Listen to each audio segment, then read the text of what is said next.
Welcome. പുതിയൊരു വ്ളോഗിലേക്ക് സ്വാഗതം. അപ്പോൾ ഇന്നും അതിശക്തമായ മഴ തന്നെയാണ്.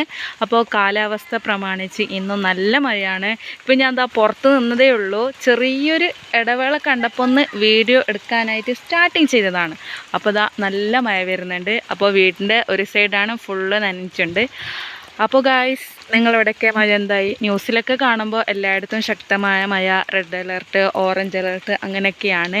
അപ്പോൾ ഞങ്ങൾ കാസർഗോഡ് ആയതുകൊണ്ട് ഇന്ന് റെഡ് അലർട്ടാണ്. അപ്പോൾ നിങ്ങളവിടുത്തെ വിശേഷമൊക്കെ എന്താണെന്ന് കമൻറ്റിൽ അറിയിക്കുക. അപ്പോൾ എല്ലാവരും സേഫായിട്ടിരിക്കുക. ഞങ്ങളിവിടെ സേഫായിട്ടിരിക്കുന്നുണ്ട്. ഇപ്പം ഞാൻ തെങ്ങിൻ്റെ ചവിട്ട് അങ്ങനെ നിന്നിട്ടാണ് വീഡിയോ എടുക്കുന്നുള്ളത്. ഏത് സമയം വേണമെങ്കിലും തേങ്ങ വീഴാനുള്ള ചാൻസ് ഉണ്ട്. അപ്പം ഞാൻ എല്ലാവരോടും ഒരിക്കൽ കൂടി എൻ്റെ വീഡിയോയിലോട്ട് സ്വാഗതം പറയുന്നത്. അപ്പോൾ എല്ലാവരും വീഡിയോ സ്കിപ്പ് ചെയ്യാത്ത കാണുക. ഇഷ്ടപ്പെടുന്നുണ്ടെങ്കിൽ ചാനൽ സബ്സ്ക്രൈബ് ചെയ്യുക. നിങ്ങളുടെ ഫ്രണ്ട്സിനും ഫാമിലിക്കും ഒക്കെ ഷെയർ ചെയ്ത് കൊടുക്കുക. എനിക്ക് എത്രത്തോളം ഓർമ്മശക്തി ഉണ്ട് നിങ്ങൾക്ക് ഇപ്പോൾ ഈ ടാങ്കി കണ്ടു കഴിയുമ്പോൾ മനസ്സിലാവും അല്ലേ. അപ്പോൾ ഞാൻ ടാങ്കിക്ക് വെള്ളമിട്ട് വേറെന്തോ ഒരു പണിക്ക് പോയതാണ്. അപ്പോൾ ഈ ടാങ്കിക്ക് വെള്ളമിട്ട കാര്യം വിട്ടുപോയി. അപ്പോൾ അങ്ങനെ ഇതെല്ലാ ഭാഗത്തിലും കൂടി വെള്ളം പുറത്തേക്ക് പോകുന്നുണ്ട്. കുറേ വെള്ളം വേസ്റ്റായി കഴിഞ്ഞിട്ടുണ്ട്. ഫുള്ള് വെള്ളം നിറഞ്ഞു കഴിഞ്ഞാൽ ഞങ്ങൾ ബാത്റൂമിലുള്ളവർ ഒരു ചെമ്പിലേക്ക് വെള്ളം നിറക്കും കേട്ടോ. അപ്പോൾ ഞാൻ വൈകുന്നേരം ആയപ്പോഴാണ് വീഡിയോ എടുക്കാനായിട്ട് സ്റ്റാർട്ടിങ് ചെയ്തിട്ടുള്ളത്. അപ്പോൾ ഞാൻ വൈകുന്നേരത്തെ ചായക്കടിയും പിന്നെ അതുപോലെ തന്നെ രാത്രിയിൽ ഡിന്നറുമാണ് സെറ്റ് ചെയ്യാൻ പോകുന്നുള്ളത്. ഡിന്നർ എന്ന് പറയാൻ തക്കതൊന്നുമില്ല. സാധാ ദോശയോ കലത്തപ്പയോ ചപ്പാത്തിയോ അങ്ങനെ എന്തെങ്കിലും ഉണ്ടാക്കിയെടുക്കണം. കറിയായിട്ട് വൈറ്റ് പീസ് കുതിർക്കാനായിട്ട് വെച്ച് കൊടുത്തിട്ടുണ്ട്. അധികം നിങ്ങൾ കണ്ടിട്ടുള്ളത് ഗ്രീൻ പീസല്ലേ. ഇപ്പോൾ ഞങ്ങളൊരു വെറൈറ്റിക്കായിട്ട് വൈറ്റ് പീസ് കൊണ്ടുവന്നേനെ. അപ്പോൾ അതാണ് കൂടുതൽ ടേസ്റ്റ്. ഇപ്പോൾ നിങ്ങൾക്കൊരു സീന് കാണാം. അപ്പോൾ ദൂരത്ത് ഒരു നായ്ക്കുട്ടിയുണ്ട്. അത് ഏത് സമയവും എന്നെ വേണമെങ്കിൽ ആക്രമിക്കാവുന്ന രീതിക്കാണ് അതിനെ നോട്ടമിട്ടത്. അപ്പം ഞാനൊന്ന് ക്യാമറ ഓണാക്കിയതും ഒരു സ്റ്റെപ്പ് മുന്നോട്ട് വെച്ചതും ആ നായി എന്നെ കണ്ട് ഓടി. ഞാനാണെങ്കിൽ നായയെ കണ്ടതും അവിടെ ഒരു സ്റ്റക്കായതാണ്. അങ്ങനെ അധികം പറഞ്ഞ് ലാഗടിപ്പിക്കാനുള്ള സമയമില്ല. ഏതാനും നിമിഷത്തിനകം നല്ലൊരു മഴ വരാനുള്ള ക്ലൈമറ്റിലാണുള്ളത്. അപ്പോൾ ഇവിടെയാണെങ്കിൽ ഇന്ന് റെഡ് അലർട്ടാണ്. നല്ല മഴയാണ്. അപ്പോൾ നിങ്ങളെല്ലാവരും സേഫായിട്ടിരിക്കുക. അത്യാവശ്യത്തിന് മാത്രം പുറത്ത് പോയാൽ മതി. ഈ ഒരു ക്ലൈമറ്റ് എനിക്ക് വളരെ ഇഷ്ടമാണ്. അപ്പോൾ എന്തെന്ന് വെച്ചാൽ ഒന്നാമത്തെ കാര്യം ഇഷ്ടമാവാനുള്ള കാരണം എന്ന് വെച്ചാൽ ഇപ്പോൾ നമുക്ക് അധികം ചൂടെടുക്കില്ല. അധികം ഒരു ക്ഷീണമാവാത്തൊരു സമയമാണ് ഈ മഴക്കാലം എന്ന് വെച്ചാൽ. പക്ഷേ അധികം ഡേഞ്ചറായിട്ടുള്ള കാലം എന്ന് വെച്ചാൽ മഴക്കാലം തന്നെയാണ്. കുറേ പേർക്ക് വിഷമുള്ള കാര്യം എന്ന് വെച്ചാൽ മഴക്കാലത്താണ്. എല്ലാവരുടെ കൃഷിയൊക്കെ നാശമായി പോകും. പിന്നെ വെള്ളപ്പൊക്കം, പ്രളയം അങ്ങനെയുള്ള ദുരൂഹതകൾ വന്നെത്തുന്നതും മഴക്കാലത്ത് തന്നെയാണ്. അപ്പോൾ ഞാൻ അധികം പറഞ്ഞ് ലാഗടിപ്പിക്കുന്നില്ല. ഇക്കാര്യങ്ങളൊക്കെ എല്ലാവർക്കും അറിയുന്നതാണ്. അങ്ങനെ പെട്ടെന്ന് തന്നെ വീടിനകത്ത് പോയി സ്നാക്കും കാര്യങ്ങൾ ഉണ്ടാക്കാൻ വേണ്ടി സ്റ്റാർട്ടിങ് ചെയ്തിട്ടുണ്ട്. അപ്പോൾ ഞാനൊരു വാഴപ്പഴം ഉണ്ടായത് നേന്ത്രപ്പഴമാണ്. അതുണ്ടായതും കട്ട് ചെയ്തെടുത്തിട്ടുണ്ട്. അപ്പോൾ ഇത് ഒന്നുള്ളത് കൊണ്ടാണ് ഇതിനൊന്നിച്ച് വേറൊരു സ്നാക്കും കൂടി ഉണ്ടാക്കിയെടുക്കുന്നുണ്ട്. ഉള്ളിവടയാണ്. അപ്പോൾ അതിൻ്റെ ഇടയ്ക്ക് ഞാനൊന്ന് കറിവേപ്പില പറിക്കാനായിട്ട് ഓടി പോകുന്നുണ്ട്. അപ്പോൾ എന്തുണ്ടാക്കുമ്പോൾ എനിക്ക് കറിവേപ്പില മസ്റ്റാണ്. ഇപ്പോഴാണെങ്കിൽ മഴയായത് കൊണ്ട് പറിക്കാൻ പോകാനായിട്ട് വല്ലാത്തൊരു മടിയുമാണ്.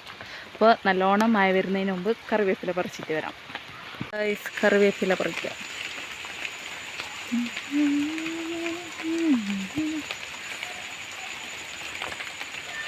അപ്പോൾ കറിവേപ്പിലയും കൂടി പറിച്ച് കഴിഞ്ഞിട്ടുണ്ട്. അപ്പോൾ പഴംപൊരിക്കുള്ള പഴം കട്ട് ചെയ്ത് വെച്ച് കഴിഞ്ഞിട്ടുണ്ട്. അങ്ങനെ ഉള്ളിവടക്കുള്ള ഉള്ളിയും കൂടി ഇവിടെ അരിഞ്ഞ് വെച്ചിട്ടുണ്ട്. അപ്പോൾ ഉപ്പും കൂടി ഇട്ട് കൊടുത്തിട്ടുണ്ട്. ഉപ്പ് ഇട്ടൊന്ന് നല്ല പോലെ നിരടി കഴിഞ്ഞാൽ ഒരു 5 മിനിറ്റ് സമയം അങ്ങനെ മാറ്റി വെച്ച് കഴിഞ്ഞാൽ അതിൻ്റെ നീരൊക്കെ പുറത്ത് വരും. അപ്പോൾ ഫ്രൈ ചെയ്യുന്ന സമയത്ത് എണ്ണയിലിട്ട് പൊരിക്കുന്ന സമയത്ത് പെട്ടെന്ന് തന്നെ മൊരിഞ്ഞ് കിട്ടും. അപ്പോൾ അതിന് വേണ്ടിയിട്ടാണ് ഇതുപോലെ ചെയ്യുന്നുള്ളത്. അപ്പോൾ മിക്ക വീഡിയോയിലും പറഞ്ഞൊരു കാര്യം തന്നെയാണ്. അധികം എല്ലാ ദിവസവും പറഞ്ഞ് കേൾക്കുന്നവർക്ക് ഒരു ബോറടിക്കുമല്ലോ. അപ്പോൾ അതുകൊണ്ടാണ് ലാഗടിപ്പിക്കാത്തത്. അങ്ങനെ ഒരു 5 മിനിറ്റ് മാറ്റി വെച്ച് അതിൻ്റെ നീരൊക്കെ എടുത്ത് കഴിഞ്ഞിട്ടുണ്ട്. പിന്നെ ഉമ്മാക്ക് നിർബന്ധമാണ് ഇങ്ങനെ ഉള്ളിവട ഉണ്ടാക്കുമ്പോൾ ഒരു മുട്ട പൊട്ടി ചോദിച്ചു കൊടുത്തില്ല ഉമ്മക്ക് യാതൊരു സമാധാനം ഉണ്ടാവില്ല. ഉമ്മയാണെങ്കിൽ മീനൊന്ന് പൊരിക്കാൻ വേണ്ടിയിട്ടുള്ള മീനൊന്ന് മാരിനേഷൻ ചെയ്ത് വെച്ചിട്ടുണ്ട്. അപ്പോൾ മീൻ വറുക്കാനാണ്. അപ്പോൾ കറിയായിട്ട് വൈറ്റ് പീസ് എന്നല്ല പറഞ്ഞത്. അതൊരു 5:30 മണിയാകുമ്പോൾ കുക്കറിൽ വെക്കാമെന്നാണ് ഉമ്മ പറയുന്നത്. അപ്പോൾ കുറച്ചും കൂടി കുറച്ച് സമയം വൈകിയിട്ടുണ്ട് കുതിരാൻ വെക്കാനായിട്ട് തന്നെ. അപ്പോൾ അതുകൊണ്ട് ഒരു 5:30 കുറച്ച് 5:30 5:45 ആ സമയമാകുമ്പോൾ വെച്ചാൽ മതി എന്നാണ് ഉമ്മ പറഞ്ഞത്. അങ്ങനെ ഉള്ളിവടക്ക് വേണ്ടിയിട്ട് കറിവേപ്പിലയും കൂടി ഇട്ട് കൊടുത്തിട്ടുണ്ട് ആ സവാളക്ക് തന്നെ. പിന്നെ പച്ചമുളകും കീറിയിട്ട് നിങ്ങൾക്ക് എത്രയാണ് എരിവ് വേണ്ടത് അതിനനുസരിച്ച് പച്ചമുളക് ഇട്ട് കൊടുക്കുക. പിന്നെ ഇതിലേക്ക് കടലപ്പൊടിയും കൂടി ഇട്ട് കൊടുത്ത് നല്ലപോലെ മിക്സ് ചെയ്തിട്ടുണ്ടായിരുന്നു. അപ്പോൾ അതിൻ്റെ വീഡിയോ എടുക്കാൻ വിട്ടുപോയതാണ്. പിന്നെ മൈദ മാവ് ആവശ്യത്തിനിട്ട് ഇതുപോലെ നല്ലപോലെ ഞരടി മിക്സ് ആക്കി എടുക്കുക. ഞാൻ ഉള്ളിവട ഉണ്ടാക്കി എടുക്കുന്നതിനിടയ്ക്ക് തന്നെ ഉമ്മ പെട്ടെന്ന് തന്നെ എന്താക്കി ഗ്രീൻ പീസ് വെച്ച് കൊടുത്തിട്ടുണ്ട്. എൻ്റെ വായിൽ വെള്ളപ്പട്ടാണി ആണെങ്കിലും ഗ്രീൻ പീസ് തന്നെയാണ് വായിൽ വരുന്നത്. അപ്പോൾ വെള്ളപ്പട്ടാണി കുക്കറിൽ വെച്ചിട്ടുണ്ട്, വെള്ളപ്പട്ടാണിയും ക്യാരറ്റ്. അപ്പോൾ അതിട്ട് ആദ്യം 2 വിസിലടുപ്പിക്കുക. പിന്നെ പൊട്ടാറ്റോ ഇട്ടിട്ട് വീണ്ടും 2 വിസിലടുപ്പിക്കുക എന്നുള്ള പ്ലാനിങ്ങിലാണ് വെച്ച് കൊടുക്കുന്നുള്ളത്. പിന്നെ അങ്ങനെ കുക്കറിൽ അത് വെച്ച് അത് വേവട്ടെ. ഉള്ളിവടൻ്റെ ബാറ്റർ ഞാൻ സെറ്റാക്കി എടുത്തിട്ടുണ്ട്. അപ്പോൾ അതിൻ്റെ ഇടയിൽ നടന്നൊന്നും എനിക്ക് വീഡിയോ എടുക്കാൻ വിട്ടുപോയി. അപ്പോൾ ഉമ്മ കറി ഉണ്ടാക്കി എടുക്കുന്നുണ്ട്. മുളകൊക്കെ ഒഴിച്ചിട്ടുണ്ട്, പൊട്ടറ്റോ ഒക്കെ ഇട്ട് 2 വിസിലടുപ്പിച്ചിട്ടുണ്ട്. വിസിലടുപ്പിച്ച് എന്ന് പറയാൻ പറ്റില്ല, അത് വിസിൽ വന്നില്ല. ആദ്യത്തെ 2 വിസിൽ മാത്രമാണ് കുക്കർ കൂക്കിയത്.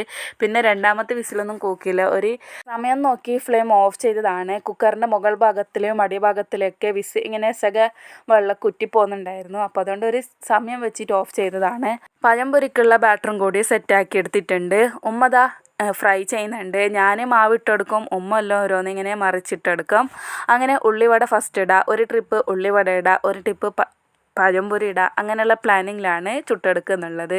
അതിന് ഈ മഴയാണെങ്കിൽ നല്ല മഴ, ഈ മഴയത്ത് നല്ല ചൂട് പഴംപൊരിയും ഉള്ളിവടയും കട്ടൻ കാപ്പിയും കട്ടൻ ചായയും അല്ലെങ്കിൽ പാൽച്ചായയും ബെസ്റ്റ് കോമ്പിനേഷനാണ്. അങ്ങനെ എല്ലാം സ്നാക്കും ചുട്ടെടുത്ത് കഴിഞ്ഞിട്ടുണ്ട്. അപ്പോൾ മക്രോണി ഉണ്ടായി, എല്ലാം സെറ്റാക്കി കഴിക്കാനുള്ള സ്റ്റാർട്ടിങ്ങിലാണ്. മക്രോണി ഉണ്ടാക്കിയെടുത്തിട്ടുണ്ട്. അതിൻ്റെ പകരം ചെയ്യുമ്പോൾ ഞങ്ങൾ ചിക്കൻ്റെ ഷേക്കാണ് കേട്ടോ ഉണ്ടാക്കിയെടുത്തത്. പുറത്ത് നല്ല മഴയാണെങ്കിൽ കുടിക്കാനായിട്ട് തോന്നിയത് ഷേക്കാണ്. ഉള്ളിവട, പഴംപൊരി, മക്രോണി പിന്നെ ഷേക്ക് അതൊക്കെ കൂട്ടി ഉഷാറായിട്ട് തന്നെ കഴിച്ചിട്ടുണ്ട്. അപ്പോൾ നിങ്ങൾക്ക് ഇഷ്ടപ്പെട്ടെന്ന് കരുതുന്നു. അപ്പോൾ ഇഷ്ടപ്പെട്ട് കഴിഞ്ഞാൽ ചാനൽ സബ്സ്ക്രൈബ് ചെയ്യുക, ഫ്രണ്ട്സിനും ഫാമിലിക്കും ഷെയർ ചെയ്ത് കൊടുക്കുക. അപ്പോൾ സബ്സ്ക്രൈബ് ചെയ്യാത്തതാണ് എൻ്റെ കൂട്ടുകാർ ഈ വീഡിയോസ് കാണുന്നതെങ്കിൽ സബ്സ്ക്രൈബ് ചെയ്യുക. ഇനി അടുത്ത വീഡിയോസായിട്ട് വരുന്നത് വരെ ബൈ.